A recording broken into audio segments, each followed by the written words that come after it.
the implication is the threat is still relatively small. If you go back to 2017, Ankit Panda, who is a really renowned American author on North Korea, said that the intelligence community estimate was that North Korea was adding 12 nuclear weapons a year, or at least the critical nuclear material for 12. Okay, well, that's 2017, we're 2024. 7 years times 12 is 84. Okay. The New York Times, I think 2 weeks ago, published an article that wasn't explicitly about North Korea, but down toward the bottom it said, government officials say that North Korea now has 60 assembled nuclear weapons and critical nuclear material for many more. So what I sense is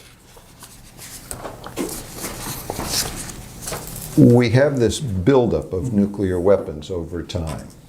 And it doesn't matter exactly what it looks like, but America is focused down here in the around 50 nuclear weapons or less. Problem is, that's not what Kim is shooting for. Kim is shooting for many more. You'll remember when he did his parade of KN-25 several years ago. And he said he wanted to build 30 launchers of KN-25s with 6 missiles each, the ones that he showed. Moving system you are talking about? Yeah. So 180 missiles that would all have nuclear weapons. Okay, well that's 180 KN-25s. That's not his best theater missile. KN-23 is much better, bigger, so forth. So if he's going to build 180 KN-25s, he's probably going to build at least 150 KN-23s. We're talking about over 300 weapons before you count medium-range ballistic missiles for Japan, intermediate range for Guam, ICBMs for the US, and intermediate range for China and for Russia, because fundamentally North Korea doesn't trust them. So he's going to build it, but we should be focused on that 300 to 500 range in terms of establishing policy. But I don't see anyone in the US having that perspective other than me, and I've been urging it for some time. But in any case, so that's the start. Second thing to think about is KN-23s have been used a lot against Ukraine by Russia.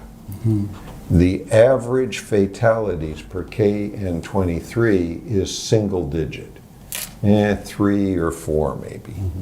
Okay, you use a nuclear weapon on a KN-23 and fire it into Seoul or Busan, you're talking about hundreds of thousands of people killed. Right.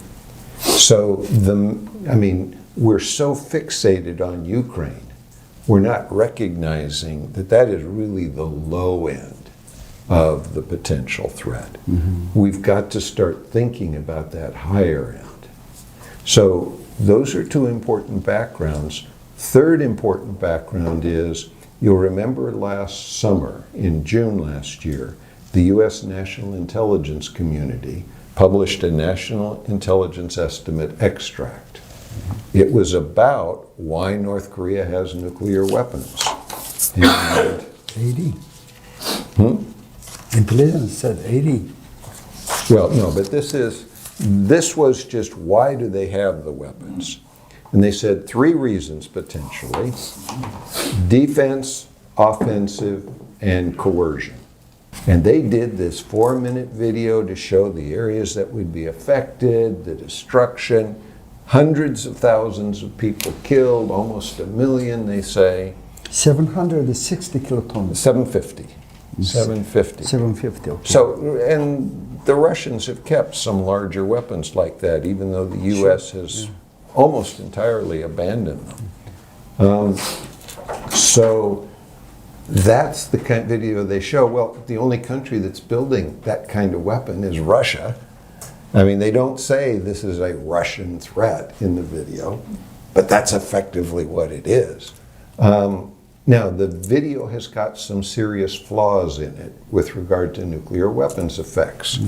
They say this burst is going to be an airburst.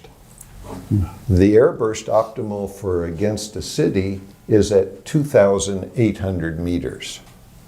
They say, well, but the fireball is going to be 950 meters in radius, and it's going to kill hundreds of thousands of people. Well, I'm sorry, if you detonate it at 2,800 meters, and it has a 950 meter radius, it's not going to touch the ground. Right. But they claim it's going to kill all kinds of people. So they've got a few errors like that. If you're familiar, there is an online program called NukeMap 2, okay, that allows you to do nuclear weapons effects. I went in and used NukeMap 2 to match their numbers. And many of the numbers are either exactly the same or very close. And in nuclear effects, very close is not going to happen very often unless it's really the same source. So I think we can identify their source of their information. And yeah, 750 kiloton weapon detonated in London is really bad news. Now the problem is, if Putin has done that for coercive purposes, is Kim going to look at that and say, wow, I had to do the same thing? You know, here's a 250 kiloton weapon exploded over Seoul. Is that video publicly released? Oh yeah, publicly. I can send you the link to it. Okay. Yeah. So I haven't seen the video completely separately, but I've seen it. So there's a commentator who talks for about a minute and a half and then shows the video and then talks some more. So I've got that link. I'm about to start my class in the Grand Graduate School on nuclear forces. And so I sent to all of my students to go see that video because they need to have that background. I just worry that Kim may not be too far in the future. And when that happens, the pressure associated with Korean nuclear weapons could go up very significantly. Right. So, okay, so those are some backgrounds of, but if you're talking coercion, you're not talking about firing 50 nuclear weapons. You're talking about firing 1 or 2. Important historical fact. During the late 1950s, the US said it cost too much money to build conventional forces, so if the Soviets invade Europe, we're going to hit them with massive retaliation. And we continued that story. We then called it assured destruction, then mutual assured destruction. We continued that story until roughly 1974. What happened was, if you look at that early period, even up to 1965, that their strategic weapons grow significantly. They had lots of tactical weapons early on. Right. And against tactical weapons, we had taken a flexible response approach. But we kept saying, man, if they use a nuclear weapon, we are going to blow them to pieces, their country. So those are possibilities of what they could hit. If they hit those, what would we respond against in the Soviet Union? And we also knew that if you told the president, oh, they just hit off at Air Force Base, we want you to hit X in the Soviet Union. The president is probably going to say, I don't like that idea. Give me some other options. So this is not the kind of thing where you can come up with one response. You've got to come up with a bunch of responses. You've got exactly the same problem now with North Korea. If North Korea launches one nuclear weapon off the coast of Pohang, 100 kilometers out, to do an atmospheric nuclear test, but probably cause some EMP damage to Korea, are we really going to destroy the regime? I mean, destroying the regime, not just Kim Jong-un, you're talking about 20 to 50 targets or so. You're talking about 1 million dead in North Korea. I mean, that violates almost all of the principles of U.S. nuclear weapon use. And I doubt a president will do that. I think we need flexible response. But we need to be careful to choose the right targets. Now, there's a RAND group who just published a report that's about the Goldilocks effect. You may remember the American nursery story about Goldilocks. She goes into the house of 3 bears, a mama bear, a papa bear, and a baby bear. And she tests the papa bear's porridge, and it's too hot. And she tests the mama bear's porridge, and it's too cold. And she tests the baby bear's porridge, and it's just right. When you're talking about nuclear weapons, the Goldilocks is what you want.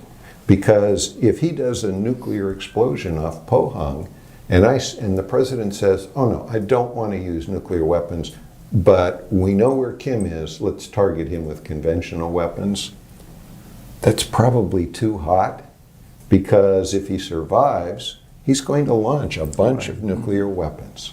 It's too escalatory, so that's too hot. He might say, well, okay, let's put a nuclear weapon on a North Korean airfield. What's Kim going to say? Kim's going to say, what's the big deal? My airfields aren't all that important. It's not like yours. That's too cold. We've got to be identifying the Goldilocks ones. And in particular, both ones we could hit with conventional weapons and with nuclear weapons. So, for example, I think one of our conventional targets should be the Operational Guidance Department. Right next to Kim's own offices, there in Pyongyang, in downtown Pyongyang, there are most of their senior people in those offices if they haven't been evacuated. You don't need a nuclear weapon to destroy it. You could do it with conventional weapons, and that would really hurt Kim, but might not be that escalatory because it wasn't with a nuclear weapon. And like I said, that's only one option. We're not talking about lots we're talking about having a variety of options that you need to give a president. Because I think if all North Korea is killed with an explosion off of Pohang is a few dozen fishermen, I think the president's going to be reluctant to use a nuclear weapon in response. So, the thing to remember in all of this is 2 really important pieces. One, what is it? Yeah, we just had the Extended Deterrence and Strategy Consultative Group meet, the EDSCG. As part of their report, they said both sides agreed that if North Korea uses a nuclear weapon, we should do a swift, overwhelming, and decisive response. And it says, and if he uses a nuclear weapon, the regime will not survive. Well, historically in our nuclear posture review, we said the regime won't survive, but you know, if that's 6 months later and we take out the regime, that meets that requirement. This is a very different statement because swift means you're doing something in the next day or 2. And it's got to be really strong to send the appropriate message, but hopefully not too strong to cause escalation. So we ought to be having a lot of work going on exactly what those Goldilocks options are. With that in mind, we have to also look at what Biden said when the Washington Declaration was signed. What he said was, I'm giving South Korea a substantial role in determining nuclear strategy and response. Has he done that? Well, we don't know. The Nuclear Consultative Group hasn't really told us what they're doing. But I think that's sort of the beginning, because I look at it and my 7 reasons for South Koreans being concerned about the nuclear umbrella. Number 1, you can't tell whether the umbrella is going to last. If Trump is elected, will it last? You don't know. If North Korea develops 50 ICBMs with nuclear weapons, will the U.S. still offer a nuclear umbrella to South Korea? You don't know. So that's problem number 1. Problem number 2 is, what's the U.S. doing about North Korea? You know, you look at what President Yoon said in January last year. One of the things he said is, if North Korea continues its nuclear weapon buildup, I will have to, at some point, either build my own nuclear weapons or ask the U.S. to deploy tactical nuclear weapons to Korea. Okay? Well, that buildup, we're not only not slowing it, it's accelerating. They just showed us another uranium enrichment plant. We need to be taking action. Now, that's not easy, but if I were president, I would go to Kim Jong-un, probably through the UN, and I would say, look, Kim, you just showed us a uranium enrichment facility. You will close that down by December 31st. And if you do not, we are going to modernize nuclear weapons storage in Korea. You know, we have nuclear weapons storage at Kunsan, at Osan. Kunsan we haven't used since 91. Yeah. Osan we haven't used since 76. Are you going to put a nuclear weapon in a storage facility that's got 1991 computers? Not a chance. So we can't move tactical nuclear weapons here now. Mm-hmm. The first problem you've got to solve is solving the storage. And if you solve that, the Chinese reaction isn't going to be as strong as putting a bunch of nuclear weapons here. The progressives in South Korea, probably not as strong. It's a way of telling both China and the South Korean progressives and people more generally, we are prepared to be very purposeful. We're not going to be extreme. We're not going to go too far. But we're not going to wait 5 years to address this. We're going to take step-by-step actions. And we've got to do that. So that's number 2. Number 3, I see a lot of Koreans saying, why is it that U.S. Stratcom is setting up strategic objectives and strategic targeting? Let's compare. Here's U.S. Stratcom. Here's Combined Forces Command.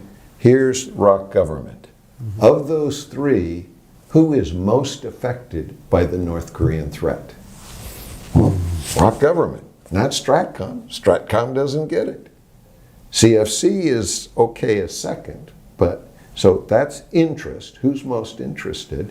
Number 2, who understands best the Goldilocks effect in North Korea? Is it going to be our Stratcom guys? Do they understand about escalation with North Korea? Not likely. CFC would be better. Heavy ROC involvement would be better still. That can be done at the Nuclear Consultative Group. What we don't know is that really happening? Mm-hmm. Okay. 4th point is the U.S. U.S. Congress is concerned about the cost of modernizing our nuclear forces. Very, very high costs. So a year ago or so, they set up a congressional commission. It was 2 years ago. A congressional commission to look at that cost. They were hoping the commission would come back and say, well, you don't need this, you don't need that, so we can reduce the cost. They chose 6 Democrats and 6 Republicans to be the commissioners. And they were expecting the Democrats were going to have all kinds of ideas about cutting the force.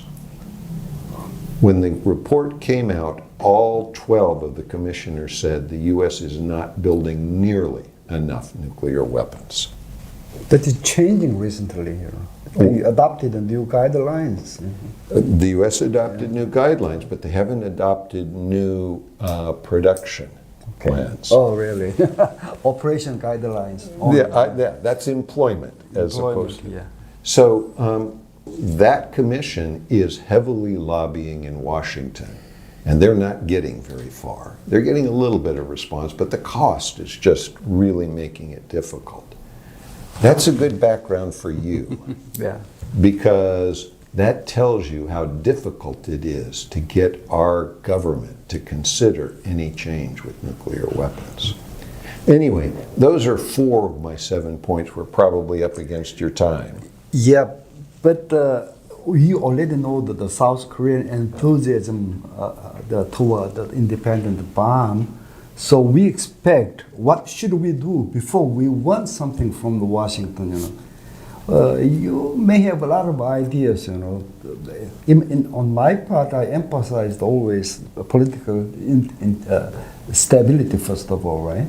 So South Korea should achieve political achievement, something, first, before demanding something. But as an American, you can show us American perspective. Yeah. And here's the problem. The people in Washington don't sense a problem. Yeah. Okay? Until the Korean government goes to the U.S. government and says, President Yoon wasn't kidding last January. We think we're at about 80 nuclear weapons in North Korea, or whatever number you want to say. If they get to 120, you're probably going to have us building our own nuclear weapons or asking you for TAC nukes. And you don't have TAC nukes to give us. So you probably determined the options. Now, you could build more TAC nukes. The U.S. could do that. I mean, it's just a cost. But so I think the biggest problem in the short term is you've got to get Washington to recognize the threat.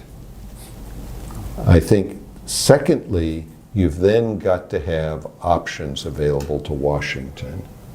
And thirdly, you've got to convince Washington that there is, if North Korea really goes to 500 nuclear weapons, what's the chance that Korea doesn't have its own nuclear weapons? Yeah. What's the chance? I mean, if they get to 200, what's the chance? Americans just aren't thinking about that. We're thinking historically, not future. And that's where you've got to say, look, we get to 200. We don't have a choice.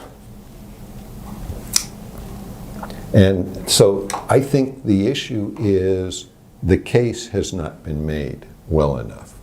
Second part of that is what Washington really agonizes about is they look at the kill chain, for example, and they are afraid that South Korea would be much more aggressive than the U.S. would be with nuclear weapons. That you would be on the too hot side. Because you've talked a lot about preemption and that sort of thing. Some group within Korea has to develop a concept for South Korean nuclear weapon use. Under what conditions would you do it? How would you do it? Would it really be a massive response? Or would it be a flexible response? Because the U.S. government is concerned if you get nuclear weapons, you're going to do a massive use of weapons at the very beginning, probably preemptively. And that's going to put us in a nuclear war that we really don't want. Yeah. And in fact, it will destabilize the peninsula seriously. Because Kim has always said, well, you talk about preemption, I can preempt too. And so I think those are a couple of the big concerns that have got to be addressed. Yeah. For in the same context, the U.S. is very afraid or aware of the problem in kill chain in the South Korean term. We fully understand that. Yeah. And it's fundamentally the U.S. hasn't even worked out for itself, as far as I know, what we would do if North Korea detonated a nuclear weapon off of Pohang. 쭉 배경 얘기 많이 하고 그 얘기는 뒤에 지금 조금만 이렇게 하셨는데요. 그 얘기들은 되게 뭐 이런 얘기들입니다. 미국이 한국이 핵 가지면 이거 가지고 한국이 핵을 어떻게 사용할 거냐. 이 지역을 더 불안하게 만들 수 있는 소지도 있다. 이런 문제들을 한국이 설명을 사전에 해야 된다는 이런 얘기도 있고, 킬체인에 대한 경계심, 이게 잘못 사용되면 오히려 한국이 문제를 일으킬 수 있다는 이런 시각, 이런 것들이 미국 가지고 있고, 그다음 미국 입장에서는 한국이 이제 북한이 핵무기가 지금 80개에서 200개, 300개, 500개 이렇게 계속 늘어나면 어떤 숫자가 되면 미국은 어떻게 할 거냐, 이걸 한국이 미국한테 물어야 된다는 거예요. 이대로 계속 지켜만 볼 것이냐. 200개가 돼도 지금도 그대로, 500개가 돼도 그대로, 이건 아니지 않느냐. 이제 이런 걸 우리가 조리 있게 문제를 제기를 해야 된다는 그런 얘기고요. I want both of you make some more effort to make an article to give some good insight to Korean people and American scholars and government officials. Yes, I gave my draft. Yeah. Okay. I've been focused on the meetings I had this trip, so I've had to deal with. I was down at Osan for 2 days at the beginning of the week, and gave 4 presentations down there. So, Peace on the Korean Peninsula, probably before the Korean presidential election, and that article was on the foreign affairs. After that, many Korean newspapers adapted that column to make their own version. So many Korean people read that paper. So I think that's the best way to persuade Korean people and the American side. Yeah, that's the background why General Kim won co-authoring the article. Yeah. I asked several people about the questions, but nobody knows about that. yeah. What kind of questions? So, RAND is doing a project for the Korea Foundation on the implications of losing access to critical minerals Yeah. for Korea. And they want to have a military example and a civilian example. Well, batteries is good for civilian, but it's also really good for military. But they were trying to see if there might be something that they could identify that would be, well, even if nobody's talking about the KF-21, Yeah. engines have certain requirements. The skin of the aircraft have requirements for minerals. But the fact that nobody's talking about that is interesting, probably because it's too sensitive. Right. 오늘 그 베넷박사님한테 메일을 보내봤는데 히토류 있잖아요. 크롬 또 뭐죠? 크롬이나 코발트 그런 것들이 항공기 제작하는데 필요한가라는 질문을 하셨는데 제가 카이에서 일하는 친구들하고 얘기해 보니까 모르더라고요. 그런 것은. I think that kind of materials is needed for electronic flow stuff. Yeah. So I think they are essentially required for the modern aircraft. Yeah. Because lots of electronic equipment inside the aircraft. Yeah. You got a project from Korea Foundation? It's not my project. I'm just trying to help them out. So, Who is the project manager for? a fellow by the name of Fabian Villahouse, I think. I see. So, I see. I think you might be already mentioned, I think, but I would like to ask you again. sure. With the relation to the nuclear armament in Korea, is there any significant difference perspective between the Republican and the Democrats? Democratic politicians. I think you might be met several politicians. Yeah. So here's the problem. Candidate Harris has said, as far as I know, almost nothing about her national security, foreign policy ideas. Yeah. I mean, not just about Korea, about almost anything. Yeah, we can expect that, you know. Yeah, I mean, so she's making no commitments. She knows that if she says, well, we ought to go strong to commit Korea, some people will be very happy, other people will be sad and decide to vote for Trump. So saying nothing is politically the best approach. Trump is taking somewhat a similar approach. He's not making much in the way of commitment. He's saying more than she is. But the problem with Trump is he can tell you today that he's going to negotiate with Kim Jong-un, and tomorrow he could be talking about Rocket Man again.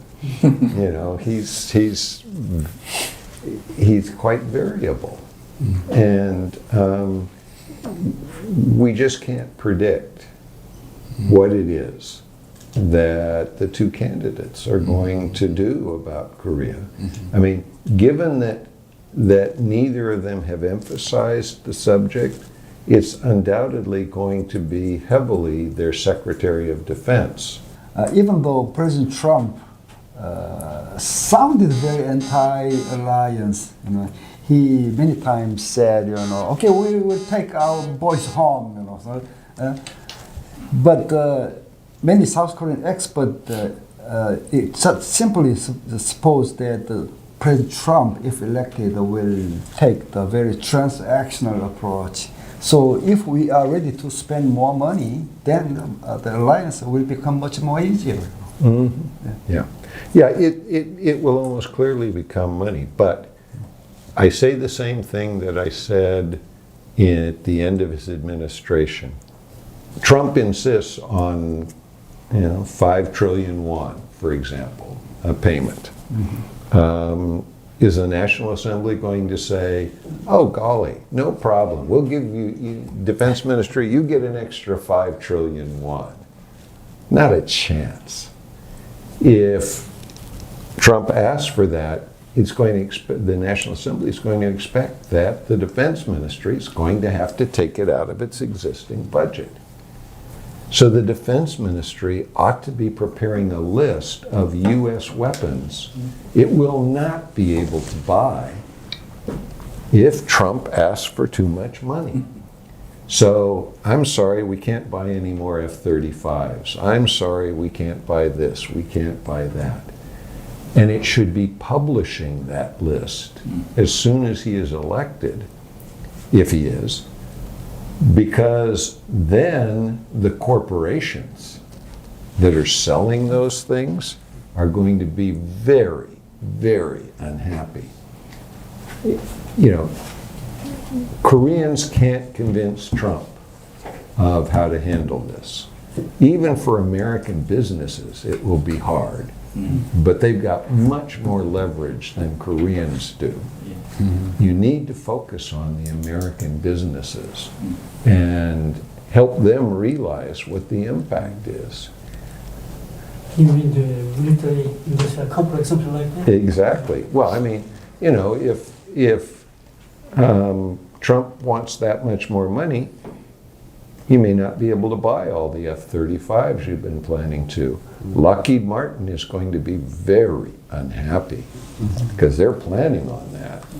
And they're likely going to put some pressure on Congress, on the president. So you've got to take a politically appropriate response to deal with the Trump position. And once Trump realizes that this is not, he seems to have a sense that this is a free thing, that somehow President Yoon will be able to get an extra 4 trillion won. He'll just somehow get it and pay it. And that not going to be the case politically. But he doesn't understand the South Korean system very well. So he doesn't understand what really would be the implications. Dr. Lee, about Dr. Lee's questions, I have my own answer because the U.S. has a great national security system. So, it doesn't matter Trump or Harris will be elected or not. Because the U.S. usually use the national security system. But Trump doesn't listen his staff's opinion carefully. But in my opinion, Harris tends to listen more carefully. So I think it is safe